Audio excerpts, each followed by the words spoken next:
want to bring up representatives from the Lost Nation of Islam, Nazi Muhammad.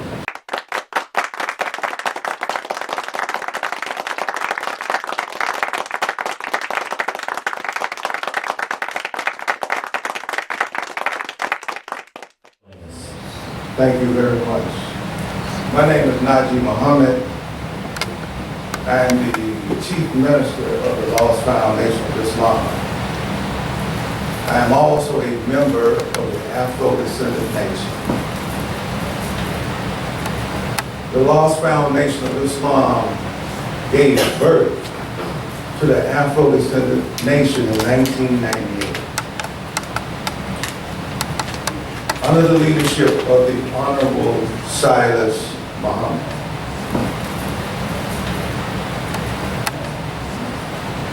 Silas Muhammad is a prominent advocate for human rights, reparations, and self-determination. I have been in the fight for about 45 years. I'm from Washington, D.C. And as we drove up 95 from Washington, what was on my mind is unity. Unifying all of our people around the issue of full and complete reparations. Not partial reparations, but full and complete reparations.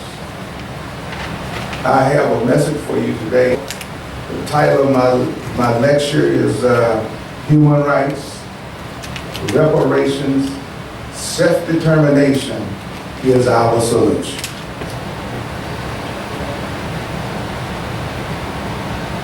Article 27 is the legal instrument used to bring America before the United Nations. America refused to honor us and the human rights of our ancestors. The American government destroyed our identity. America knows she denied our foreparents the right to use their original names, religion, culture, and language. Every ethnic group in America has their inherent human rights but us. America's racist, inhumane, savage act is her double standard. Are you not able to see this blatant injustice? Afro-descendants, you have a human right to have your own culture, speak your own language, and practice your own religion. Don't you agree? Yeah. Doesn't the world know that our inherent human rights were taken away by this American government? We know that, right? Yes, and there's something that we have to do about it. We have to bring America to justice. Why are you not standing in unity with the Afro-Descendant Nation and the Honorable Silas Muhammad?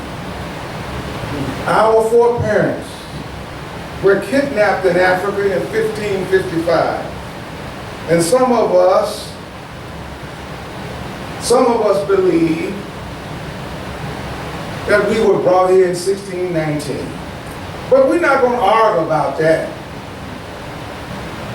We are here.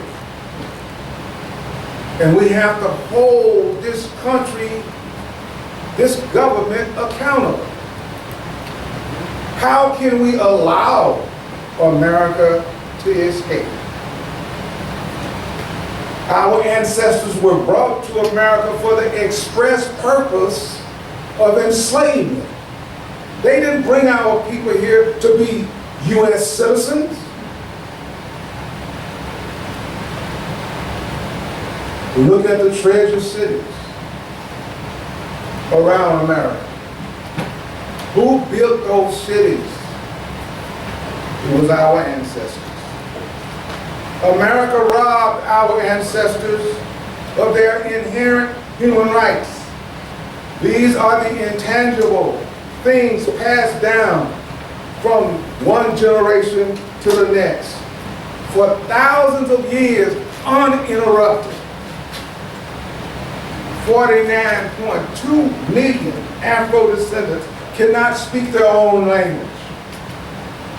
We cannot practice our own culture, and we're disconnected from our glorious past by this racist American government institution of slavery. America signing Article 27 guaranteed every ethnic group inside of her the right to speak their own language, practice their own culture in community with other members of their group. This is international law. But we know America, don't we? She will not do right. Can we agree on that? Yes. Right. That's right. America never treated us with freedom, justice, and equality. We are here today as the Afro-descendant nation to say, the verdict is in.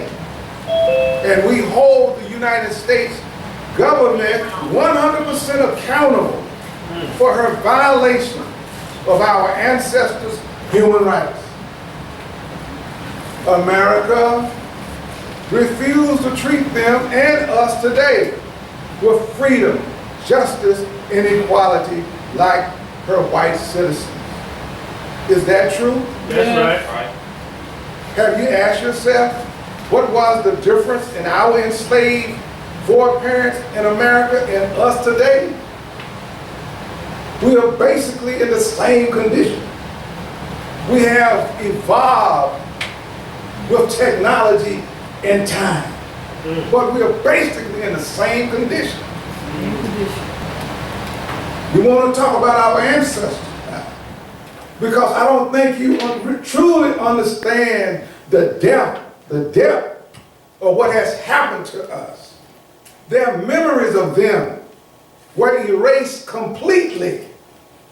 Brothers and sisters, we have been transformed by the trauma of Stockholm syndrome. Come on.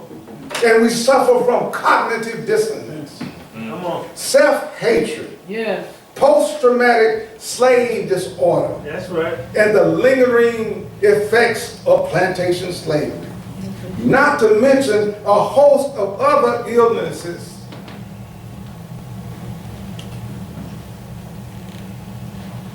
Among the first objects of the slave master's assault were the names, the African names. He assaulted them. He assaulted the names of our forefathers. America subjected us to these conditions, resulted in our mental death. And I'm going to prove that the black man is mentally dead. I'm going to prove it. You said, oh no, brother, you can't prove that. Yes, I can. Do we practice the culture of white Americans? Yes. Do we speak the language of white Americans? That's right. Do we live our lives in the identity of white Americans? Yeah. Yes, sir. Do we depend on white Americans for the most part to provide food, clothing, and shelter for us Yeah. as if they were our foster parents? Yeah. We have to come face to face with it. Oh. As a result of slavery, millions of our people have the slave master's name Yeah, Jerry. which is the same as the slave master's children's name, because we are still using them. That's right. We're talking about mental death now. That's right. Come on. I was watching a YouTube video titled Top 20 Most Common Black Last Names where they live. Are you familiar with white folks' names like Thompson? Raise your hand if you know anyone last name Thompson. I do. What about Washington? Yes. Raise your hand. Washington. That's right. Green. Yes. Walker. Yes. Lewis. Yes. White. Yes. Yeah. Moore. Yeah. Yes. Wilson. Yeah. Taylor. Yeah. Robinson. Yeah. Harris. Yeah. I think everybody knows somebody named Harris, right?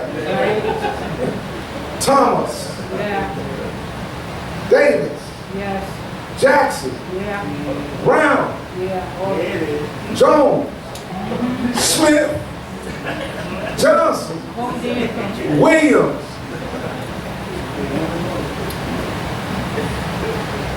The names are proof America has taken our identity. That's right.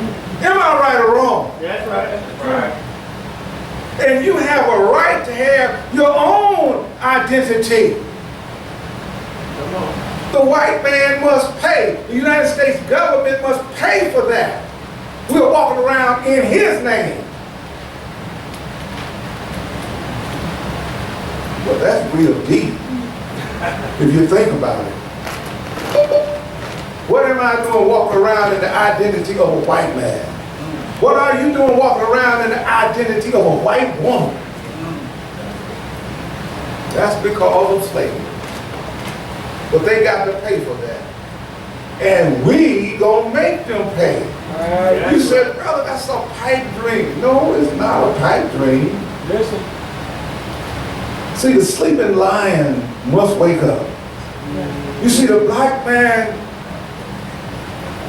is drowned in 3 feet of water. Only thing that he got to do is stand up in unity. Drowning. Only thing, sister, he got to do is stand up. What's wrong with it? Plantation slavery reduced our ancestors to the legal status of barnyard animals, as beasts of the field. The question is how white people see us since the abolition of slavery.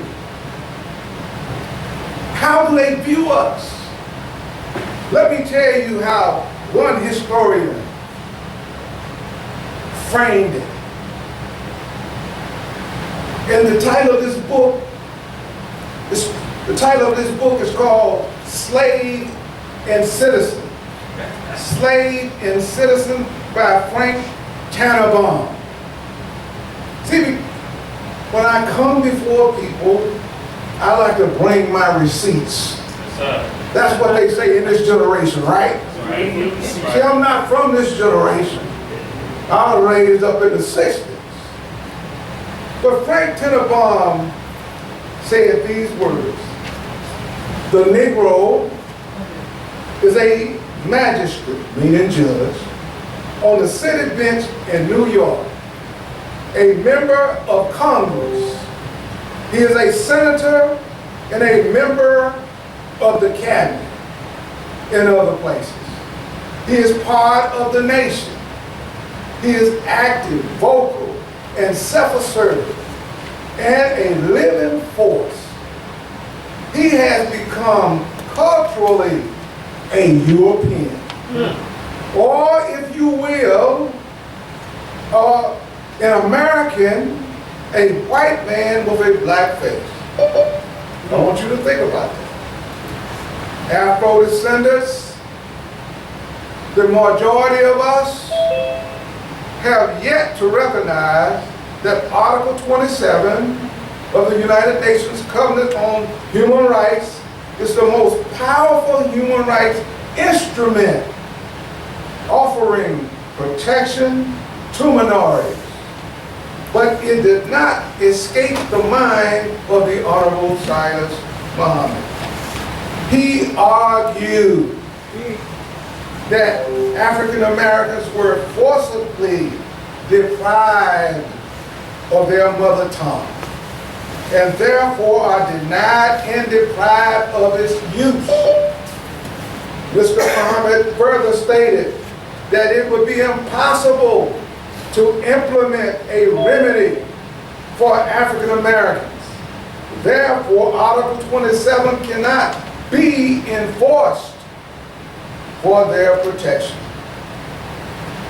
He continued, there is a vast difference between Afro-descendants and people of African descent. While we enjoy the same comely color, we both view ourselves as being different. People of African descent still have their original identity. That's right. Their mother tongue, culture, and religion. While Afro-descendants mimic the mother tongue, culture, and religion of our slave masters' children. Our identity, our dignity, and thus our essence was taken. We collectively are rendered a stateless people by the deprivation of these most precious human rights, as defined by Article 27 of the International Covenant on Civil and Political Rights. People of African descent can enjoy the comfort of their tribal kinship and the protection of their government. We Afro-descendants cannot. We have only the UN to look to in the hopes of protection. And we must now take our fight out of America. We must enlist the entire earth, the entire planet, in facing the truth of our destruction at the hands of America. Excuse me, from the member? Yes. Okay, we need to wrap up this segment, please. Okay, I believe the brother has another 10 minutes of the presentation before he closes out. Well, we need to go, well, this was supposed to be a forum, so we had to bring on the other presenter as well. Give me 5 more minutes. Okay, get thanks. All right. And I'll wrap it up.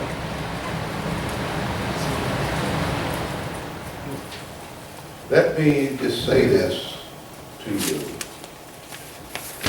that we are not the same people who was brought to America in the bottom of a slave ship. We are different.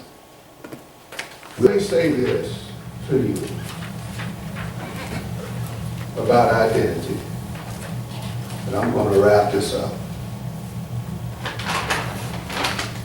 In 2002, 19 leaders met in La Ceiba, Honduras, representing 250 million descendants of slaves in the Western Hemisphere, who took destiny into their own hands, renaming themselves Afro-descendants. The Honorable Silas Muhammad made over 30 trips to the United Nations to secure United Nations recognition for us as Afro-descendants. Today, we have a name. We have an identity. It's called Afro-descendants. Can't you see the awesome power of unity? The Lost Foundation of Islam gave birth to the Afro-descendant nation in 1998. In order to sue for reparations, you need a name. This we have achieved. The name Afro-descendants is recognized in the United Nations. This recognition includes 250 million Afro-descendants. The term Afro-descendants refers to people who were forcibly dispossessed of their homeland, Africa, were transported to the Americas and slavery diaspora for the purpose of enslavement. Were subjected to slavery. Were subjected to forced mixed breeding and rape. Have experienced through force the loss of mother tongue, culture, and religion. And or have experienced racial discrimination due to lost ties from their original identity. We are a new people, and we demand to be treated with freedom, justice, and equality. Now that we have a name recognized by the UN, we have standing to sue. The only question is our unity. How many of you would like to stand and sign up for the Afro-descendant nation? Our collective demand for reparations and self-determination is the ultimate unifying force that we need. Yes, sir. The Honorable Silas Muhammad is looking for 50 black leaders to meet behind closed doors. You have a voice.